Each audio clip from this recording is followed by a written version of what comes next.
Today, we join the Vikings for a feast upon Lindisfarne. The wrath of the icy North Sea lay but a fingertip's reach, as a long, narrow boat cut through the water as an arrow. The chop, the sway, and the unaccounted for spray of the passage put seasoning on the starter, a light warm-up before the main course.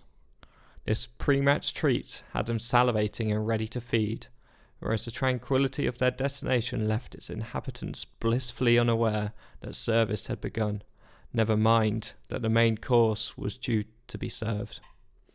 This is how one of the most successful band of warriors fueled their taking of a land which had not been conquered since the Romans, as they devoured the monk population of Lindisfarne in one gulp. Begin on the famous longboat. Around 28 to 30 metres in length, the ships could hold around 100 men.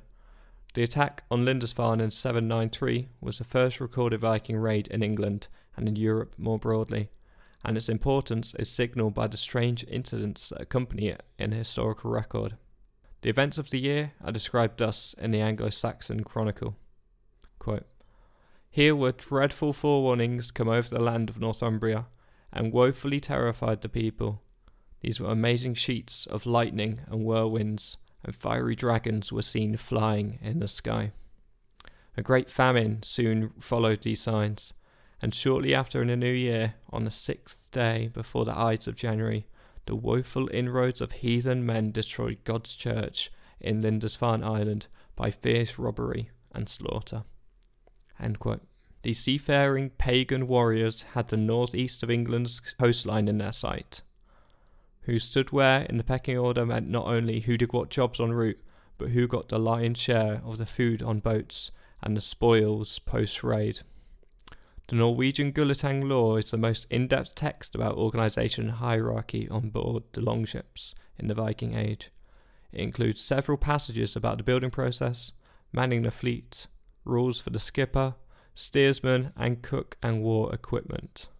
Top of the tree, the steersman in Viking times was a ship's owner and had military command, whereas the skipper, was the next in command or an ordinary member of the crew. The skipper and the helmsman, just like 1,000 years ago, have overall responsibility for the ship, the crew and equipment, and for making sure the ship reaches its destination. I can't imagine Captain Lee in a Viking helmet though. Old Norwegian legal texts speak of the rules for ordinary members of the crew on warships in Viking times. What we would call today deckhands, these young men chosen by the steersman had no choice about sailing, had fixed watches and often had to supply the ship's weapons. These made up the bulk of the crew. Each fixed their arms to an oar and perpetually motioned in churning themselves in the direction required. This arduous and repetitive dragging themselves across the globe via the seven seas was strenuous and monotonous for the hands. Fingers on the sea-sprayed oar, frosted into grip by the sub-zero breath of the gods. Rocking, knees towards you, heave backwards, momentary respite, repeat, for hours. There was an element of rotation between the hands. These tasks were such as to trim the sail, to keep the boat empty of water, to keep watch and steer the rudder. Together with the skipper and the coxswains, the lookout had a responsible position on board, especially when sailing along the coast where it was more important to keep an eye out for distinctive landmarks. On this day, they were on the lookout for just this.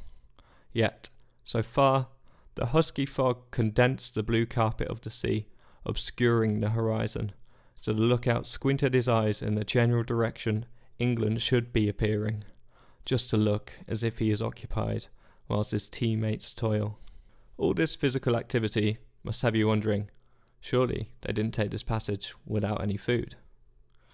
At an average speed of 8 knots, which the captain would be aiming for unscrupulously, the passage should take 3 to 6 days. With the low visibility and choppy waters greasing the terrain over the past few days, they're on day 5. They're expecting to spot the coastline at any moment.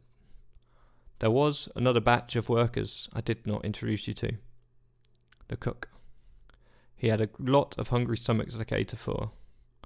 Since there was no fireplace on Viking warships, it was unlikely the cook could prepare hot meals on board. Yet, Norwegian legal texts contain regulations about 3 daily trips ashore for the cook: 1 to collect water, 2 to prepare meals.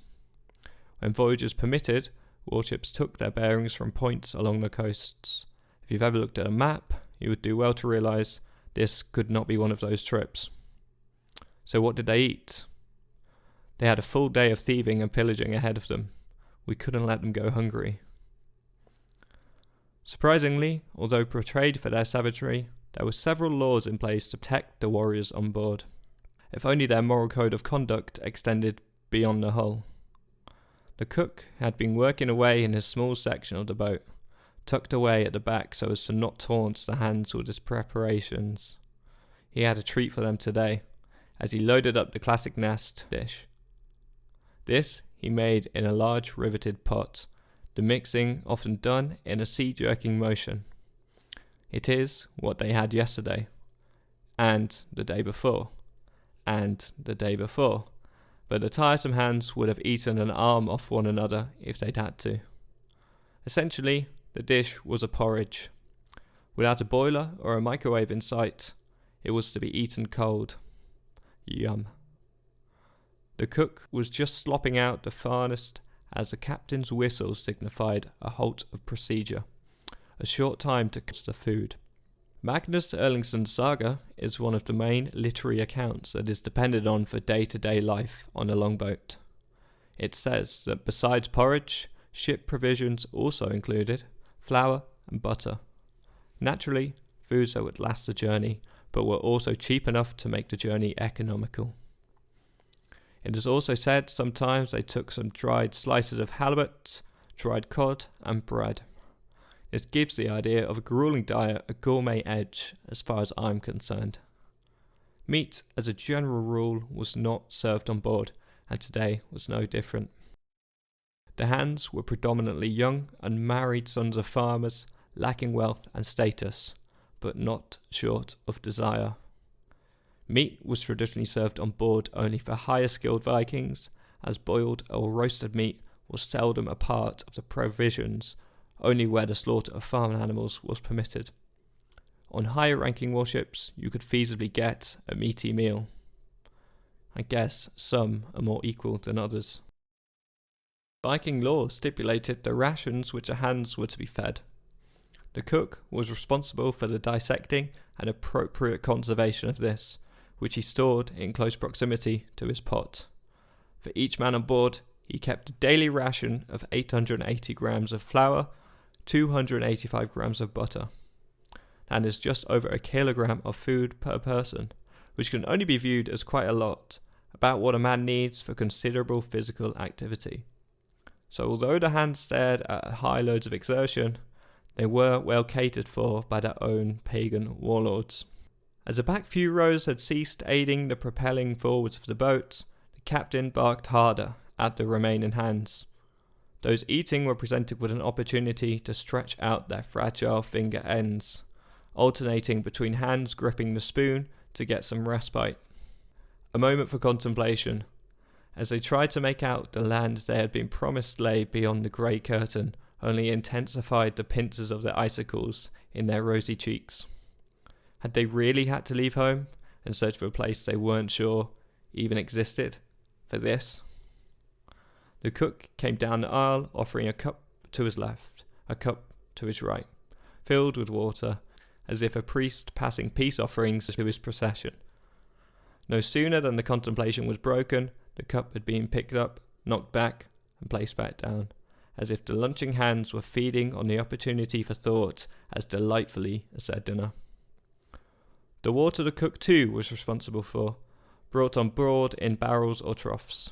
In the Norwegian shipgraves, Osberg and Gokstad, large troughs were found that could hold 500 and 750 litres, and several sources mentioned that there had to be a minimum of 4 litres per person per day. One would imagine the large reserves accounted not only for the level of exercise, but also for extra days where travel was slow, or they veered off course. Without apparatus to convert seawater into drinking water, many shipmen would have died of dehydration this way. Another benefit to a limited diet on a colonizing expedition is the hunting on a hungry stomach, in case you're planning one. The more ferocious their appetite, the more flesh-wounding their bite. The Vikings, not on this boat, but their leaders and tradesmen, had traded with the Anglo-Saxons for many years. Their motivations for this mission were not clear even to the captain. Among them, the unmarried hands whispered of foreign fancies, beautiful women who they would be able to take home as new brides in an ascent towards status. The Viking men of high enough status, such as the captain, tended to have many wives, these polygynous relationships meaning at times there was a shortage of women for the Viking population to mate with. This could have contributed to the Viking expansion in part. The structure of polygynous marriage increases male-to-male competition necessarily, creating a pool of unmarried men, such as the deckhands on our boat, who were willing to engage in risky status elevation in order to raise their stature and spread their genes. Whether this was a primary motivation for expansion is questioned, although they did tend to take women from their native land home with them. A secondary theory is that there was an ideological quest or revenge of their pagan ancestors. Penetration of Christianity into Scandinavia caused considerable divide in Norway for almost a century. Yet, the Vikings targeted not a Frankish kingdom, which would support this theological thesis, but the monasteries of the north coast of England first, which suggests, quite fittingly, that they were targeting the rich resources of farmland and food that were abundant in the region. By now, the rotation of lunches had swung to the hands on the front of the ship, as they too had licked their bowls clean and were readying their extremities for an onslaught of extreme weather.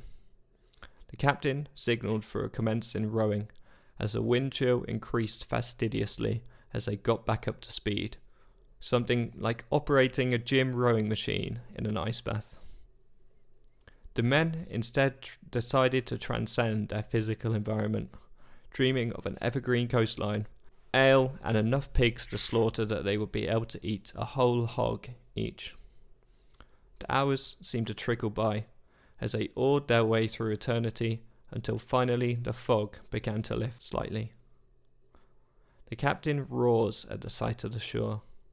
They were the first in a 10-boat convoy, creeping ever nearer as the 200 or so hands on a range of ships gleamed at the potential of a new land and what it may offer them. Inside a dimly lit corner of the Lindisfarne monastery, a single row of candles down a long oak table lit up the bowed, bald heads as a silence ensued. Blessings before any meal was a ritual never to be abandoned, nothing short of blasphemy. Lindisfarne is intimately connected with the Christianity in Britain. In 635, the Northumbrian king Oswald summoned an Irish monk named Aidan from Iona, the island monastery off the southwest coast of what is now Scotland, to be bishop of his kingdom. Oswald granted Aidan and his companions the small tidal island of Lindisfarne on which to found a monastery. That is where we are now. Sometime in the 670s, a monk named Cuthbert joined the monastery at Lindisfarne. He eventually became Lindisfarne's greatest monk bishop, the man the monks had just dedicated their pre-meal blessings to in unison. Cuthbert died on the 20th of March 687 and was buried in a stone coffin inside the main church on Lindisfarne. 11 years later, the monks opened his tomb. To their delight, they discovered that Cuthbert's body had not decayed, but was incorrupt, a sure sign, they argued, of his purity and saintliness. Soon, miracles began to be reported in the area, and it began a centre of pilgrimage, meaning it soon became endowed in funds and riches. Prayer time had been extremely important due to the sweeping superstition across the north of England, as Anglo-Saxon writers and the monks before the raid recalled how immense whirlwinds, flashes of lightning, and fiery dragons were seen flying in the air. They thought these aerial phenomena were portents of imminent disaster. they were not completely wrong. They raised their heads, the silence broken by the Bible reading as a backdrop to drown out the sounds of one another eating. The monks traditionally ate one meal a day, a spiritual practice rather than a diet of deficiency, as being less concerned with needs of the flesh and more oriented towards their spiritual practices was a necessary payoff. The diet was largely vegetarian, with only fish being allowed, eggs and other delicacies on special occasions. If you, like I, do not consider egg a delicacy, I would not recommend switching to a hard monk diet anytime soon. Today, as most days, they were hunched over their thick, porridge-like soup, trying their utmost not to imagine a delicacy such as an egg accompanying it. The droning verse of Corinthians 3 aided the removal of temptations. A recipe I could not exactly find, if you are interested in recreating such a scene for Christmas, but any root vegetable soup, poorly seasoned and especially watery, will suffice. Maybe your grandma has just a recipe. That was not all, however. These were men of esteem, not savages. They know that hearty soup, if it could be labelled as such, must be accompanied by warm, crusty bread. The overcompensation of the thinness of the soup came up trumps when how dialed up the crust of the bread was, as one brave monk felt accomplished enough to try and break his loaf in two rather than let it solidify in his bowl. He soon learnt the lesson he already knew. Alternatively, the gallon of weak beer these monks consumed each day could be used as a dunking bowl, and it often was. The weak beer was an important source of hydration, energy, and nutrients on what was otherwise a very limited diet. Finally, the bread-soup combination would be rounded off with vegetables grown in the gardens around the monastery. These included leeks, peas, beans, cabbages, of which did not make it into the soup, but would make it onto a side plate. They dined in silence, some gazing at the heavens up above, some peering through the stained glass windows at a carpet of darkness that was the North Sea. Only slightly less dark today, as a minute flickering orange burnt through the usually emerald glass. The monk that spotted this had a focus other than the sound of silence momentarily, but tasked his mind instead on the remaining soup in his bowl. The bowls emptied and were stacked to the dismay of the silence. Slowly, they began to filter out back towards their evening prayer duties, apart from the one who spotted a glint in the window. He remained fixated on what was now a bigger glow, and several more of them. It could not be the glass, he wondered. In his now quickening panic, he walked briskly to the bishop's quarters, who had retired for post-dinner prayer, to get some answers. The encroaching boats had caught the sight of land just before dusk was to snap it away from them, so they had to move quickly. Having heard ornate monasteries of England, those who were untravelled amongst them looked towards a religious site in awe. What struck the chiefs among them was a surplus green grass as they neared, able to make out the flocks of sheep and the herds of cows. The agricultural endeavours would be promised if they overtook this new-found land, just as they had been promised. All they had to do was overcome the people who occupied it. The riches and the food that laid in it would be theirs for generations to come. At the shore, the kitting up process began. Swords, shields, and whatever armour was brought with them were distributed effectively. They were not to be aware of what sort of resistance they were to be met with. They knew England as a place they had traded with, somewhere with regions of moderate wealth, and had assumed there may be a battle on their hands. The hundreds of them lumbered out of the long wooden boats. The beach light was fading, as they spot a ragged cliff ahead with an ornate torchlit target atop of it. The chief waited till all his men were ashore, then sent the order to follow him. he did not need to tell them where. The bland taste of nothingness had not long left the mouths of the many monks before it was replaced with the imminent chowing down of bloodshed. All alerted, they ran as if wound-up toys, circling back on themselves to the very position they began. Some peered out of a non-stained glass window, alerting the others of the now encroaching mass of pagan men who were set to land at the monastery door any moment. Others collapsed in prayer, while some ran to retrieve the most sacred possessions of the church in an attempt to save them and themselves. With little language in common, they would not be able to reason with their attackers. As pacifists, it was impossible that they could fight back against the onslaught. In many ways, attacking the crown jewel of English religion was the perfect target. The pagans have desecrated God's sanctuary, shed the blood of saints around the altar. They've laid waste the house of our hope, and trampled the bodies of saints like dung in the streets. What assurance can the churches of Britain have if St. Cuthbert and so great a many saints do not defend their own? End quote. Alcuin of York, quote, "Lo, it is nearly 350 years that we and our fathers have inhabited this most lovely land, and never before has such terror appeared in Britain as we have suffered from a pagan race, nor was it thought that such an inroad from the sea could be made. Behold the church of St. Cuthbert, spattered with the blood of the priests of God, despoiled of all its ornaments, a place more venerable than all in Britain, is given as prey to pagan people. What should be expected for other places when the divine judgment has not spared this holy place?" End quote. It was not only that the monks were completely unprepared and unresponsive to the attack, but the effect it had on Britain as a whole.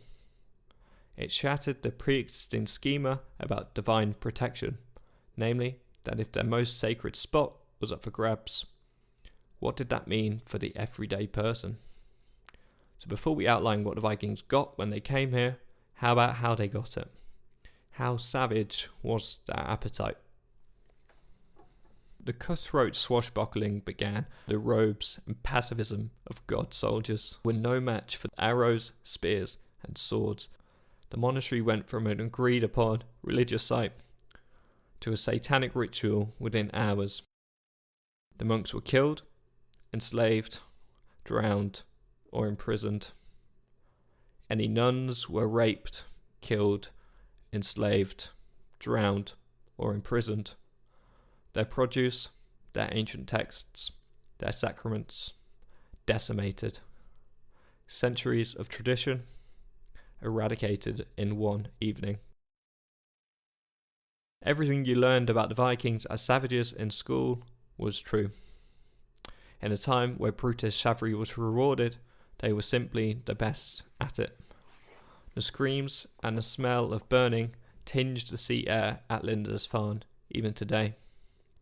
The few monks that survived had ranging conspiracies as to why their holy centre was the seat of such an attack.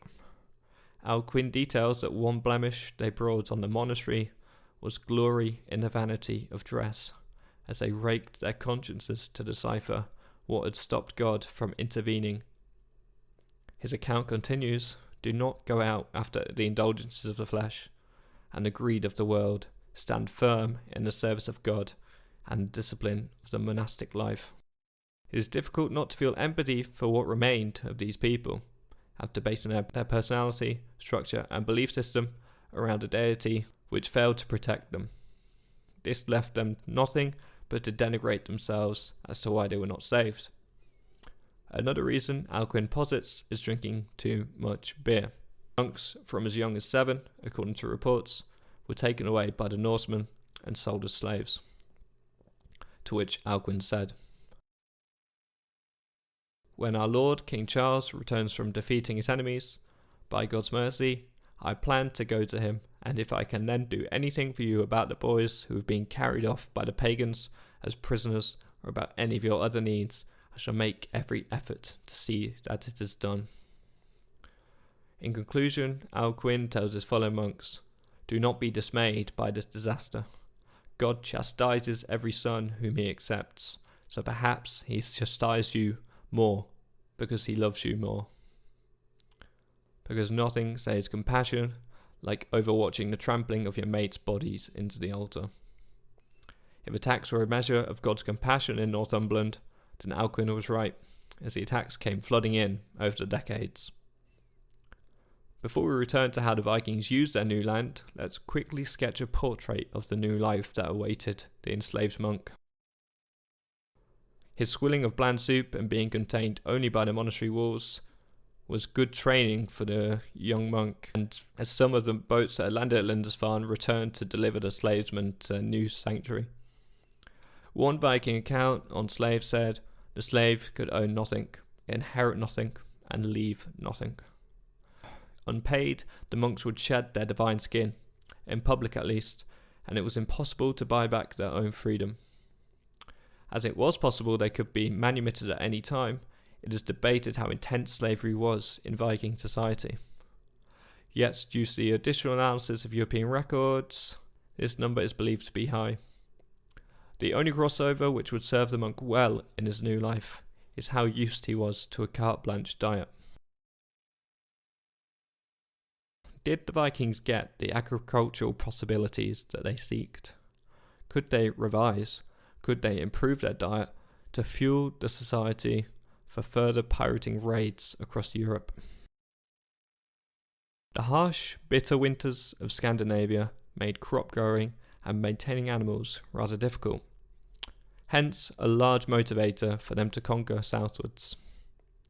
Those barbaric enough to slaughter in pursuit of their own ends would certainly eat anything, described by native English at the time as gluttonous. In a poem about Harbin and Thor, in which they travel in pursuit of food, a typical Viking meal is described as, "I ate in peace before I left home, herrings and oatmeal, so I still am full." Surely we Brits had more to offer than just herring and oatmeal. The boats that returned to the motherland with slaves were now successfully made the passage back to Northumbria with the families of the highest ranking warlords. Any nearby shelter is being repurposed. Down with the pictures of St. Cuthbert, and up with the hammer of Thor. The captain of the boat's wife sat stewing over a cauldron, the chatter of Nordic children bouncing at a rate just beating the simmering of the pot. Her husband sits opposite, looking across at the once again mysteriously placid North Sea. The morning Dagmar was long forgotten, and after weeks of pillaging, her husband had a streakily ferocious appetite. Still, having slain the animals that belonged to nearby farmers, he had come back with a prize dinner, and a feast of swords was in order. To celebrate their safe passage, the new land, but mainly to eat it all before it went off, she boiled the cut into the stew, tapered with vegetables and wild greens.